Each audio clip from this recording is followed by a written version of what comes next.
नमस्कार। भारत में देश के कोने-कोने में कुछ ऐसे पवित्र स्थल हैं जिन्हें ज्योतिर्लिंग कहा जाता है। ये सिर्फ मंदिर नहीं है, नहीं, बल्कि इन्हें ब्रह्मांडीय प्रकाश का एक स्तंभ माना जाता है। वो जगह हैं जहां भगवान शिव ने खुद को एक अंतहीन, चमकते हुए प्रकाश के रूप में प्रकट किया था। तो आज हम इन्हीं दिव्य स्तंभों की कहानियों को समझेंगे। तो सवाल ये उठता है कि आखिर ये ज्योतिर्लिंग हैं क्या? ये शब्द सुनने में जितना रहस्यमयी लगता है, इसका मतलब उतना ही गहरा है। ये सिर्फ पत्थर की मूर्तें नहीं हैं, बल्कि इन्हें तो ब्रह्मांड की ऊर्जा का केंद्र माना जाता है। चलिए इसे थोड़ा और समझते हैं। ज्योतिर्लिंग, चलिए इस शब्द को ही तोड़कर देखते हैं। ज्योति मतलब प्रकाश और लिंग मतलब प्रतीक, यानी ये भगवान शिव का एक स्वयंभू मतलब अपने आप प्रकट हुआ एक चमकता हुआ प्रतीक है। ये शिव के उस रूप को दिखाता है जिसका ना कोई शुरुआत है और ना कोई अंत। सोचकर देखिए, ये वो जगह हैं जहां शिव की वो अनंत ऊर्जा, जो वैसे तो बिना किसी आकार के है, भक्तों के लिए एक ठोस प्रकाशमान रूप में सामने आई।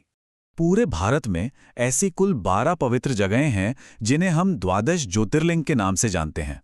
और ऐसी मान्यता है कि इन शक्तिशाली ऊर्जा केंद्रों के दर्शन करने भर से ही इंसान को एक आध्यात्मिक शुद्धि और एक नई शुरुआत करने का मौका मिलता है। ठीक है, तो चलिए अब इन कहानियों में गहराई से उतरते हैं और शुरुआत करते हैं पहली कहानी से, सोमनाथ की कहानी। ये ब्रह्मांडीय व्यवस्था की एक बहुत ही अद्भुत कथा है। तो कहानी कुछ यूं शुरू होती है कि चंद्रदेव का विवाह दक्ष प्रजापति की 27 बेटियों से हुआ, पर चंद्रदेव का सारा प्यार और ध्यान सिर्फ एक ही पत्नी रोहिणी पर था। बाकी की 26 पत्नियों की उन्होंने पूरी तरह से उपेक्षा कर दी।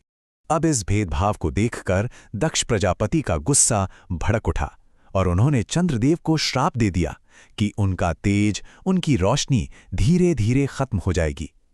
इस श्राप का असर भी हुआ। चंद्रमा की रोशनी फीकी पड़ने लगी और पूरी धरती पर अंधेरा छाने का खतरा मंडराने लगा। दुनिया को इस अंधेरे से बचाने के लिए चंद्रदेव ने ब्रह्मा जी की सलाह मानी और पवित्र प्रभास क्षेत्र में भगवान शिव की बहुत ही घोर तपस्या की।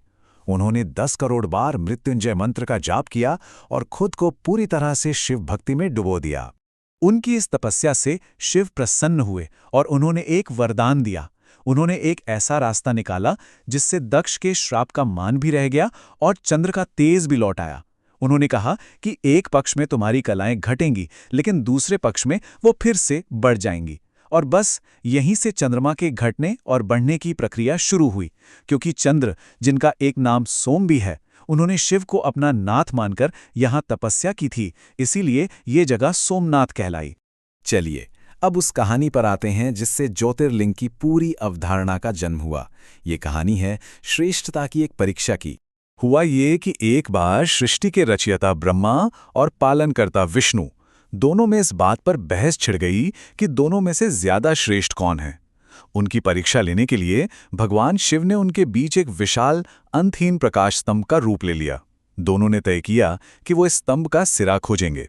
विष्णु ने वराह का रूप लिया और स्तंभ का निचला छोर खोजने नीचे की ओर चले गए, जबकि ब्रह्मा हंस बनकर ऊपरी सिरा खोजने ऊपर उड़ गए। हजारों साल की खोज के बाद नतीजा सामने आया। विष्णु लौट आए और उन्होंने ईमानदारी से अपनी हार मान ली। उन्होंने कहा कि वो स्तंभ का अंत नहीं खोज पाए। लेकिन ब्रह्मा ने, उन्होंने अपने अहंकार में आकर झूठ बोल दिया कि उन्हें स्तंभ का शीर्ष मिल गया है। बस इसी झूठ के कारण शिव प्रकट हुए। उन्होंने विष्णु की ईमानदारी की तारीफ की और ब्रह्मा को श्राप दे दिया कि उनकी कभी पूजा नहीं की जाएगी। और माना जाता है कि पृथ्वी पर वो जगह जहां ये अनंत प्रकाश स्तंभ पहली बार प्रकट हुआ था, वही आज काशी विश्वनाथ ज्योतिर्लिंग के रूप में पूजा जाता है। ये पहला ज्योतिर्लिंग था जिसने ये स्थापित किया कि शिव ही सर्वोच्च हैं। अब हम अपनी तीसरी कहानी की ओर बढ़ते हैं, जो हमें सीधे महाकाव्य रामायण की ओर ले जाती है। रामेश्वरम में एक राजा के प्रायश्चित की कहानी। लंका में रावण पर जीत हासिल करने के बाद भगवान राम पर ब्रह्म हत्या का पाप लगा था, क्योंकि रावण एक ब्राह्मण भी था और इस पाप से मुक्ति पाने के लिए उन्हें प्रायश्चित करना जरूरी था। तो प्रायश्चित के लिए भगवान राम ने शिव की पूजा करने का फैसला किया। उन्होंने हनुमान जी को एक बहुत जरूरी काम सौंपा, हिमालय से एक लिंगम लेकर आना ताकि उसकी स्थापना करके पूजा की जा सके। लेकिन जब हनुमान जी को लौटने में देर होने लगी और पूजा का शुभ मुहूर्त बीता जा रहा था, तब माता सीता ने समुद्र के किनारे की रेत से ही एक लिंगम बना दिया। भगवान राम ने इसी रेत के लिंगम की स्थापना की और उसकी पूजा की। यही लिंगम आज भी मंदिर के गर्भगृह में मुख्य मूर्ति के तौर पर स्थापित है और रामेश्वरम कहलाता है, यानी राम के ईश्वर। तो इन कहानियों से एक बात तो साफ हो जाती है, ये ज्योतिर्लिंग सिर्फ कोई भौगोलिक जगह नहीं है, बल्कि ये कुछ बहुत गहरी आध्यात्मिक सच्चाइयों और विषयों के प्रतीक हैं जो आज भी हमारे जीवन में मायने रखते हैं।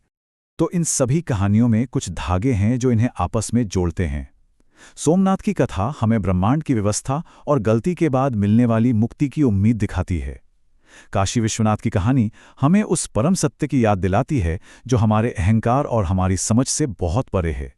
और रामेश्वरम की कथा दिखाती है कि सबसे बड़े धर्मयुद्ध के बाद भी प्रायश्चित और भक्ति का रास्ता ही शांति की ओर ले जाता है। ये सभी कहानियां एक ही बात कहती हैं, सच्ची और साफ मन से की गई भक्ति के लिए देवीय कृपा हमेशा मौजूद रहती है। तो सवाल ये है कि भूगोल और इन मिथकों से परे प्रकाश की ये प्राचीन कहानियां आज हमें क्या सिखाती हैं? शायद ये हमें याद दिलाती हैं कि सबसे गहरे अंधेरे में भी भक्ति और ईमानदारी का एक छोटा सा प्रकाश भी हमें रास्ता दिखाने के लिए काफी है। इस पर जरूर सोचिएगा।